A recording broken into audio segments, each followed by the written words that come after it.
Jim, Bob Lazzari, Tony D'Angelo here in Eastern Connecticut. Thanks for joining us tonight, Jim. Hi, Jim. Howdy. Hey, Jim, it was I got to talk to Jim quickly on Thursday, and you were headed out to the Bronco game. It was sure worth your while going to that game, Jim. You saw a great one. Oh yeah, that was an exciting one for the home folks anyway. I'm not much of a fan. I like to see the home team win occasionally in other sports, but, you know, an umpire's not supposed to be fanatical, so that's where the word fan comes from, you know, so, but it sure makes things a lot more pleasant around here when the home team wins. Let me give some background on Jim Evans for our viewers out there, and as we talk to Jim, we have a collage on the screen. We'll show different pictures of Jim throughout his umpiring career, but worked in the American League from 1971 to 99. Graduated from the University of Texas back in the late 60s. Tony umpired in places such as the Texas League, the American Association. Became an AL crew chief once he hit the major leagues. That happened in 1981. Umpired 4 World Series, 7 ACLSs, 3 All-Star games, a few perfect games, and Nolan Ryan's very first no-hitter, which we'll get to as we talk. But going back, Jim, when you began umpiring, I read back in your teens, you had done some catching as a youth also, so I would assume that it could be fairly said that you had a decent familiarity with the strike zone at a very early age. What goes on behind the plate? Yeah, that's the only thing I had. The way I got started, I was actually 14 years old playing in Pony League and working one night as a Tuesday night, and the umpire, who happened to be the chemistry professor at a local college, was the plate umpire that night, happened to be the chief umpire of the association. And he said, "What are you doing Saturday night or Saturday?" And I said, "I don't know. I make $2.50 a week allowance, $2.50, not 250 cents." And I said, "My mother probably has something for me to do, and paint the house or wash the car or rake the leaves or something." She always came up with something to make sure I earned my $2.50. He says, "Well, we're short of umpires. We got 40 teams coming in from out of town for this tournament. We need some extra umpires. Why don't you join us?" I said, "I don't know anything about umpiring." He said, "Well, you've been trying to help me back here all night. Maybe you could help us." So I showed up that following Saturday, worked 5 games my first day, made $3 a game. I volunteered to work the plate 4 out of the 5 games because of the very reason you just stated. I had a familiarity with the strike zone, had no idea what I was doing on the bases, and so I was always out there hustling because our coach always said, "I like umpires who hustle." So that was something that I could do. And so I hustled all over the place. We had 2 umpires on plays, and, you know, fortunately it was a pretty good experience and sort of whetted my appetite, and I started umpiring on nights I didn't play, and eventually went to the University of Texas, paid my way through college, umpiring high school and college ball, and never took out a student loan or anything, and said, "Hey, I'm going to give this shot on a professional level."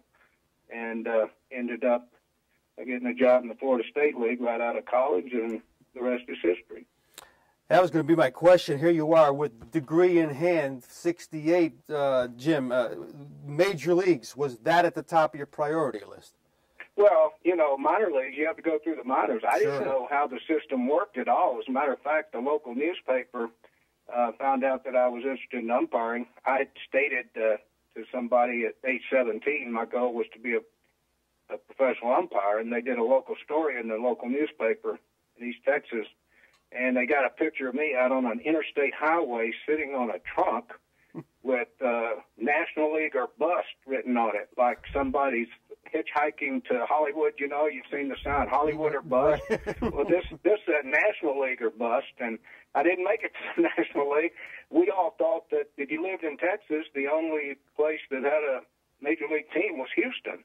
And so I figured if you lived in Texas, you had to work wherever the National League was. So that's how much I knew about it, but I soon learned different. Yeah, and again, here he's doing college games, Tony, Florida State League, Texas League, American Association. And before I pass you over to Tony, just tell us briefly, Jim, how the call-up to the American League came. This was late in '71, correct? Well, yeah, actually, I worked in the Florida State League, and I'd never been to an umpire school. I was the last person ever hired in professional baseball that had not been to an umpire school. Ah. And so they, Major League Baseball started their own school in '69. That first year in the Florida State League was 1968. And they all told me, says, hey, you better go to the school so that somewhere down the line they're looking at people to promote, and they can't say, well, we can't promote him because he's never been to an umpire school. So I went to the umpire school in '69. First year Major League Baseball ran their own school. That only lasted like 4 or 5 years, and then they got out of the umpire school business. But I was in their first class in '69, and I actually went from umpire school to the Texas League. And after a year in the Texas League, back then, it's a little different than it is now. The American League and National League sort of competed for the options or the rights to claim umpires in the minor leagues. And they would go in and give the league you were working in, you know, option money and say, hey, we have the right of first refusal on this guy. And that's what they did after my first year in the Texas League. And then I went back to the American Association my third year and ended up going to spring training that following year. And there were 2 openings in 1972. Hank Soar from up in your part of the country up there in Pawtucket, Right. he retired. And Jake O'Donnell, who was an NBA basketball official, he chose basketball over baseball because he liked his summers off. And so there were 2 openings that year, and they took 4 of us to spring training, and I was fortunate enough to get one of those 2 jobs. What a story. That's great stuff. Again, on the phone with former AL umpire Jim Evans. Tony, question. And Jim, it's an honor and a pleasure, you know, and where we've had players on the show and I've asked them about what was their first game like when they actually crossed the lines. Do you remember your first big beef with a player or an umpire or anything early in your career that's like, man, that was really a good beef that I was involved in? You know, that first, I went up to tail end of '71 in early September as sort of a fill-in. I didn't know how long I was going to be up there at that time, but it was interesting. My first assignment was in Baltimore, and I don't know if y'all have ever heard of a guy named Earl Weaver or not. But, just a bit. Yeah. My first game was on the field with Earl Weaver, and when I went to the plate for the first plate meeting, Earl was apologizing to Hank Soar about an argument that they had had the night before I got there. And he apologized. He said, Hank, I shouldn't have argued. I watched the replay of that fair foul call down the first baseline last night, and you were right. And I can't use the language that Hank used, but he told him, well, you little so-and-so, I told you what's right last night. And I'm thinking, well, this is going to be an interesting way to make a living when we have to defend everything we do the next day at the plate conference. But that September went fairly smooth. I don't really believe I had any arguments, just a little chirping from the dugout from time to time. But my first game behind the plate was in Cleveland, and it went 14 innings. And it was with the Washington Senators, and I believe Denny McLain was pitching for them. I don't remember who started for Cleveland. But it was a suspended game. We actually had a curfew in the American League, and we couldn't start an inning after a certain time, and that game had to be finished in Washington. So that was, I guess that was a precursor of things to come, because I ended up in '84 working the longest game in Major League history, 8 hours and 6 minutes. So you never know when you leave that dressing room what you're in for, and thank God you don't. Yeah. You're almost better off, right? And you were the home plate umpire, as mentioned, Jim, during Nolan Ryan's first no-hitter. This was back in '73 when he was with the Angels. Now, of course, he was known as a flamethrower, as we remember, Tony. He would throw 7 no-hitters in his career. Now, Jim, when a guy throws that fast, it always fascinated me as an umpire. Is it easier for an umpire to call strikes due to the just explosiveness of it all, to call strikes, or do you prefer, more locked in? Or is it more like a Tommy John, an easier guy because you could think about it a little more? It always fascinated me from the different types of pitchers, what was easier to call as far as a game? I actually think a fastballer who has control is easier to call than a junk baller. One of the toughest is the guy that throws the ball 45 miles an hour, a knuckleballer. Oh. You know, that ball is going all over the place, and it may just catch a little bit of the strike zone and end up in the dirt or against the backstop back there. So I actually think if a guy has control, which Nolan didn't in that part of his career, but, you know, as long as you've got a good background and the guy is throwing, you know, his release point is good and you can see the good release and track it with your eyes all the way into the mitt, the speed really doesn't have that much to do with it. And when it's really a problem is when you have a bad background and the guy's throwing 105 miles an hour, like I think Nolan was caught that once. At Boston used to be terrible with those white shirts in center field. And Anaheim, one night out in Anaheim, Nolan, this was the same year, 3 or 4 weeks after he had thrown his first no-hitter, I was working the plate, and it was a game televised back to New York, so we had a 5:30 start. You know, that's 8:30 New York time, and the sun was setting, and the shadows were falling between the mound and the plate, and he had like 9 strikeouts in the first 4 innings. People weren't seeing the ball. And had Interstate 55 right behind it, and big trucks going by, and glare off the seats out there in center field, and he's throwing the ball 100 miles an hour. And guys are coming up there. The catcher can't see it. The batter can't see it. I have the luxury of waiting to see where the catcher catches it, so I can extrapolate and say, well, for him to catch it there and he released it there, it had to be a strike. You know? I had that luxury. And so I won't mention the guy's name, but he came up in the 5th inning, and I call the first pitch a strike. The next pitch comes in there. Catcher handles it real nice. I call it strike 2, and the guy walks away. And I said, hey, come back. That's only 2 strikes. He says, screw it. He can have the 3rd one. He didn't want any part of it. But the old saying about Nolan was he could throw a ball through a car wash and the ball wouldn't get wet. Yeah, that's what I don't know if they ever did that or not, but he could bring it. Yeah, it must have been something to watch coming towards you. What's really weird is when you got a guy like him pitching, and then the opposing pitchers like Wilbur Wood or, you know, Charlie Huff or somebody throwing a knuckleball. So 1/2 inning you're looking at little bullets and BBs. The next inning you're working a butterfly floating up there. You know, you really have to be careful with your timing.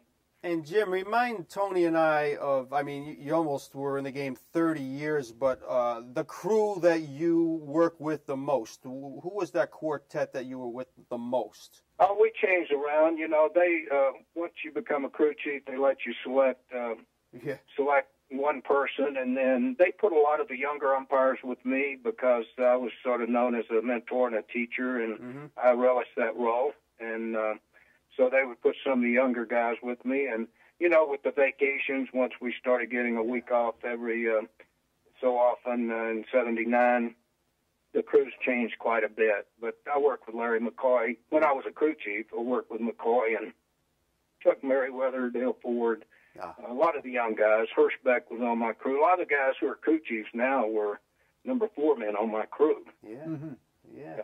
Something. Interesting. On the air with former AL umpire Jim Evans. Tony, question. And Jim, you know, for many years, little tykes like me, when we were little tykes, we watched the game of the week, and Leo DeRocher would come out and say, great hitters get a 4th strike, and Joe Garagiola years later said, great hitters get a 4th strike. Now, you and I know that's not true, but what I'd like to ask you is, were you aware of the hitter that was up when you were working the plate, and was it like, yeah, you know, a really good hitter's not going to let a pitch go by in that situation?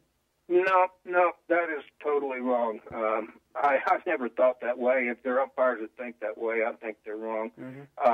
Number one, especially in today's game, you've got replay, you've got the Questec type, you know, computer technology charting every pitch you do. You can go online and see your strike zone pitch by pitch, 300 pitches, you know, online. And you take a lot of pride in getting the pitches right.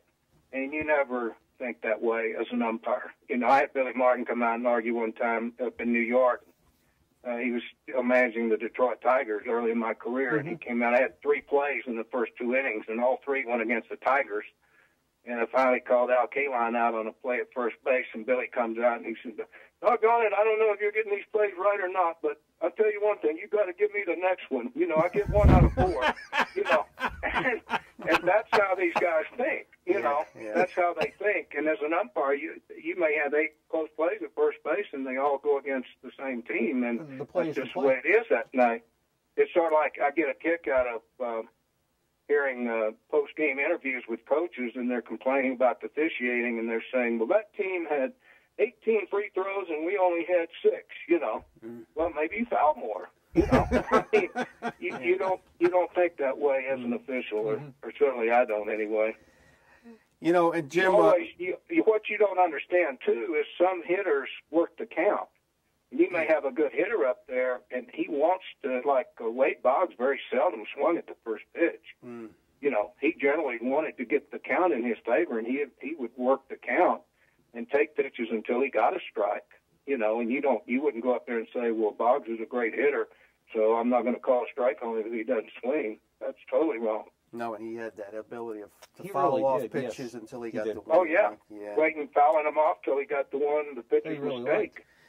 And a couple years ago, Jim, we were on the phone with your NL compadre, Terry Tata, who is from this area, and we asked him, since it was in the middle of the summer, Tony, and it was a hot one, just like we had, we asked him about the most uncomfortable game he ever did. And you know, we Tony and I grew up watching the game of the week, Jim, and we saw the heat coming off the carpet in Kansas City, and how brutally, it can get. It was 130, 140 on the field, whatever they said. I was just wondering, is there a specific game that you remember that was so uncomfortable? Tata said it was in a game, I believe, in Atlanta that he did, Tony. But I was just wondering about yourself, Jim. Yeah. Yep, absolutely. I've got a big 16 by 20 picture of me in my basement here in Colorado. And people are always amazed. What are you doing? I'm bent over, and the clubhouse guy is coming out every half inning with an ammonia towel like you see in a boxing ring. You know, they're working on the fighter in between innings. And I'm not a big profuse sweater, but I was sweating a pint of that water I was drinking every half inning. I drank like 9, bottles of mineral water in between innings. I actually saw double that day. The heat index was 135 that day in Cleveland, off Lake Erie. It was so humid, you know. Humidity is what kills you. I walked on the field down in Texas, and they used to have a thermometer, which I thought was a bad idea psychologically for the players. They used to have a thermometer on the scoreboard. And we walked on the field down in Arlington for a 7:35 start, and it registered 103, you know. But if you have a little breeze and a little lower humidity, that's bearable. And my being from Texas, I grew up in the heat, and I could handle it. But absolutely, the hottest I ever was working in Cleveland that day. First game of a split doubleheader, Cleveland and Boston, and I actually saw double on a couple of pitches, you know. And so, fortunately, they were both strikes. It's an unforgettable feeling. I think Tata said something similar, Tony, where he was passing out, or between innings. It was very, very scary. But again, well, back then, you know, you take a lot of pride in finishing the game. Oh yeah. You know, and you take a lot of pride you don't want to miss. When I was a kid growing up in elementary school, junior high school, we used to get ribbons at the end of the year for perfect attendance. Oh, yeah. And, you know, I always took a lot of pride in getting that ribbon every year, and I always took a pride in never missing ball games, you know. And a lot of times you would leave spring training when I first went up in the early 70s, and that's right out of, you're in spring training all of March, and then your season opens the first week or so of April, and you didn't get home until the All-Star break. You know, which is in July, and that's before umpires started getting any time off during the season. And you know, that was quite a challenge. But bottom line is, nowadays they have a lot more attention to guys' medical needs and everything. The big emphasis today, you know, is on concussions. And guys get hit with a foul ball nowadays. You have the trainer come out, he gives them like a field test, and if certain symptoms exist, they take them off the field. They have to go take a baseline test. They can't go back on the field until They get clearance from a doctor in Pittsburgh who's a concussion expert. Mm-hmm. And back then, we'd get hit, and we're back out there the next day. We didn't know the seriousness of it, and that may explain why I am like I am today. But we took a lot of pride in not missing any games.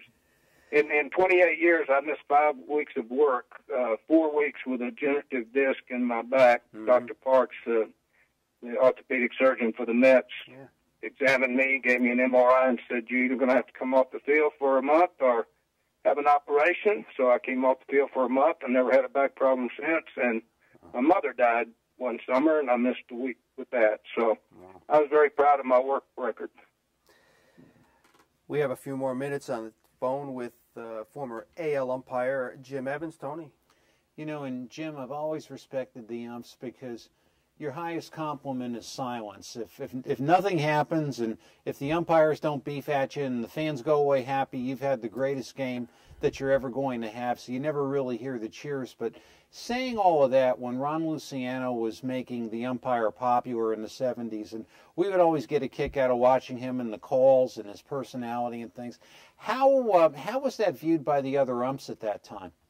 I can't speak for the other umps. I do know a few of their feelings, but I didn't like it. I'll be very honest with you. I thought he made a joke out of it at times and didn't take the job serious. You've got to have fun. You've got to relax. But Ronnie, he ended up committing suicide, and he had some problems. And that's very regrettable. And I really felt terrible when that happened.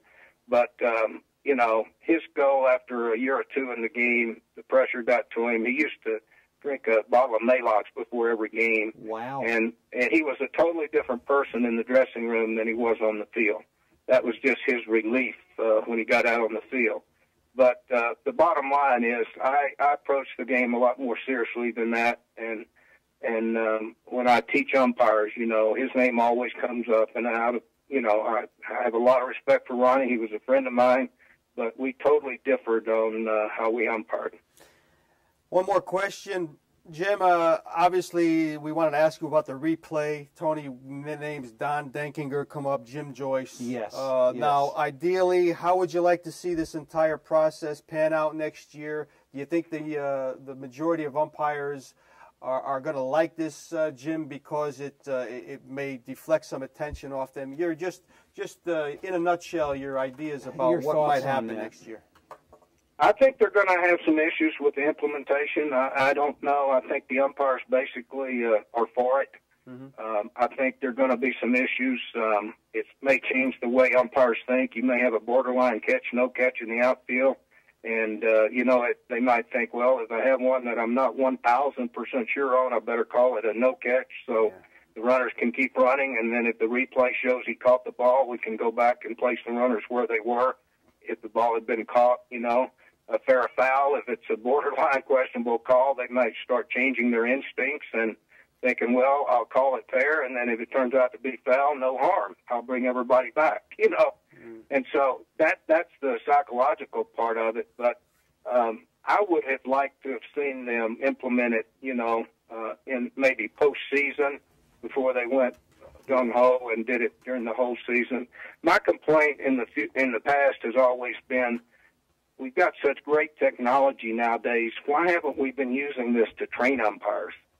The technology has not been there to train umpires. We just like to find umpires and try to, highlight their mistakes. For every mistake, every mistake that's made, there's a reason for it. And a lot of times it's positioning, and sometimes you just get caught in a position where it's impossible. Sure. A lot of umpire mistakes are caused by player mistakes.